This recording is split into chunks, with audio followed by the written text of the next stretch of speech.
right, question number 3 comes in here from Oliver. Hi there, Oliver. Thank you very much indeed for your question and for being part of the amazing WiggyWam community. So Oliver's question is, what strategies can we employ to build long-term relationships with our clients beyond just a single transaction?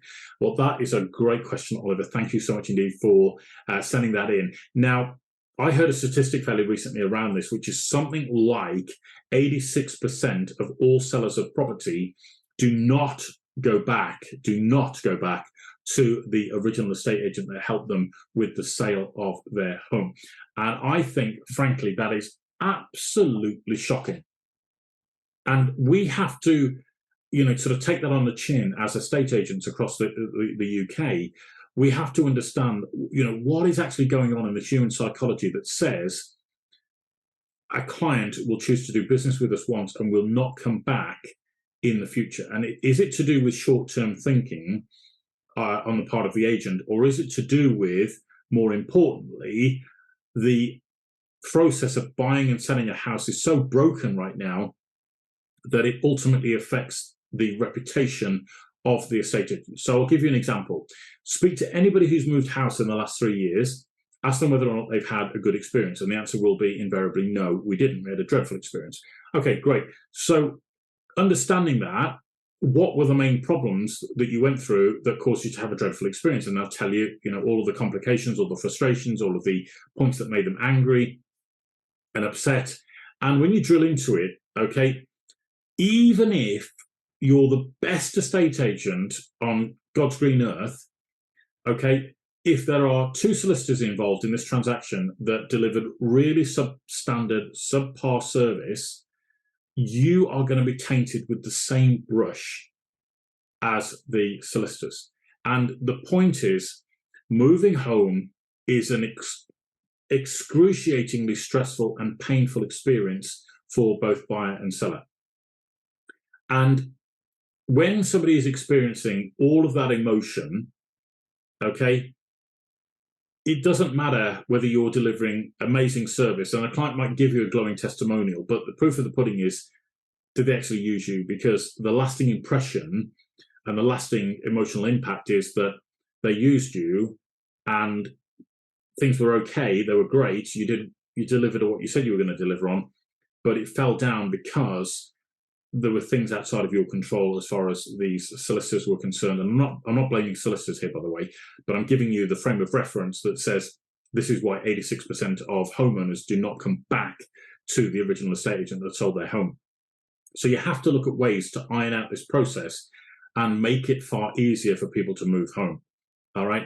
And that is how you start to build these longer term relationships, because, my question would be, Oliver, are you using sellers packs in your business right now? Okay, simple yes or no. Are you using sellers packs? If not, my question would be why? Okay, I don't like sellers packs. They tried them before. They tried HIPs and they didn't work. Well, I get the point, but if you look at buying and selling properties at auction, you'll know that actually they do work, because buying and selling properties at auction is very fast. It's a very easy, quick transaction. So why aren't you not using them in your business? Okay, it makes total sense to me, but that's just me. So are you using sellers packs in your business? Secondly would be, are you using cost indemnity insurance policies in your business? If not, why not? Okay, because your clients need to be financially protected. If you're not recommending that, when there's a 1 in 3 chance that their sale may fall through, then, again, it's on you as an ethical estate agent to give them the best recommendations that you possibly can. Whether they take you up on that is an entirely different conversation. But if they're not doing that, then you need to understand, why are they not doing that? Okay, and again, it needs to be part of the tools in your toolbox for how you're helping people to move home, right? So definitely you need to be doing that. Thirdly, are you doing things like building a success wall in your office, for example? Okay, and what a successful wall looks like is photographs of you with your very happy buyers and sellers. Okay, once they've sold their property, once they've moved into their new home, are you taking that moment to deliver a bottle of champagne or some flowers or some chocolates or all three and take a photograph of you with the very happy people handing over the keys, etc., just so that you can show and demonstrate all of this wall of success that you're creating in your office, so that people can walk in and go, wow, look at that. Okay, this person's done all of this. They've helped all of these different people. It's social proof. It's right in front of you.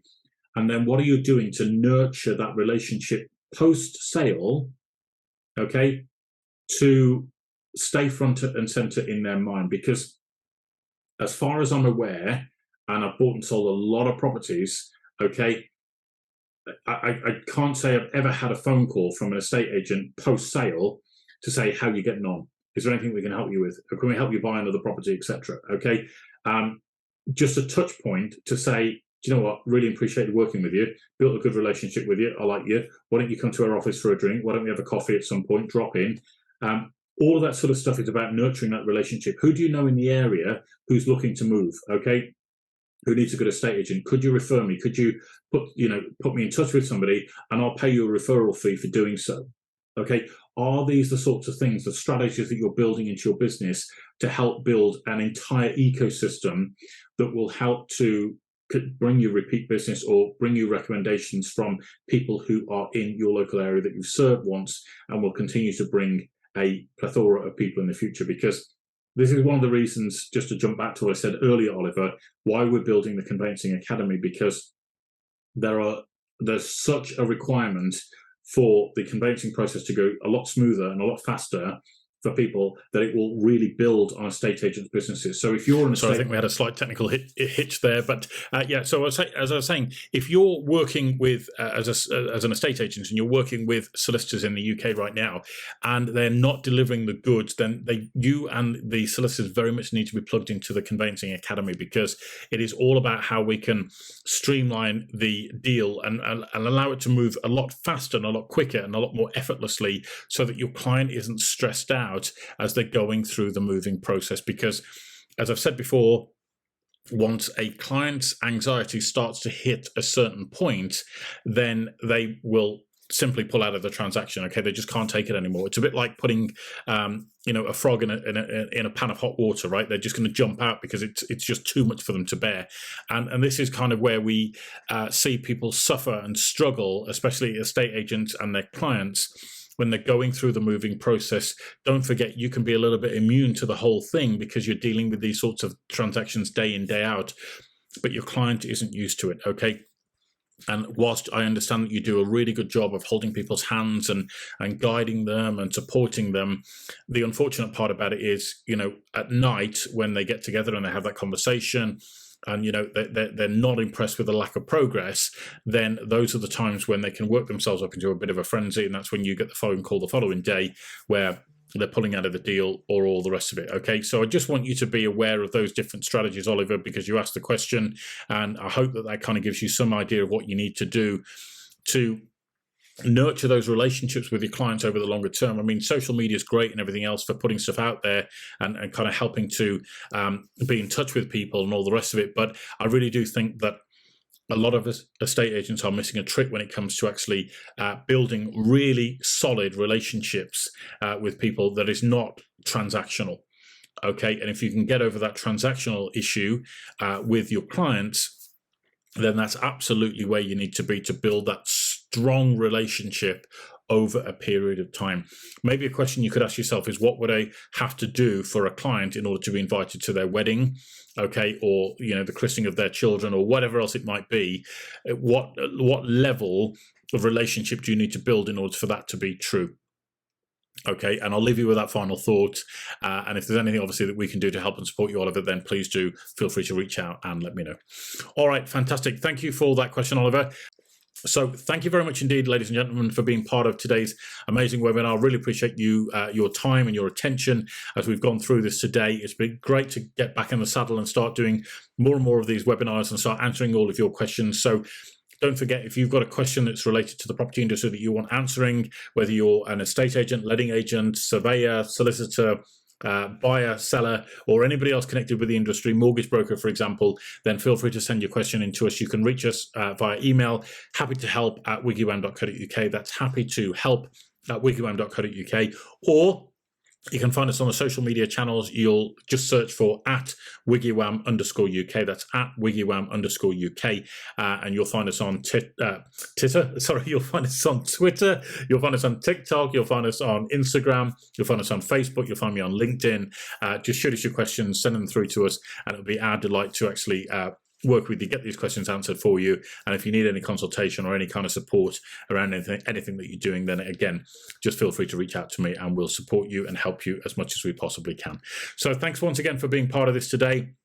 Really appreciate your time, care and attention, and I'll look forward to seeing you on another webinar very soon. Take care.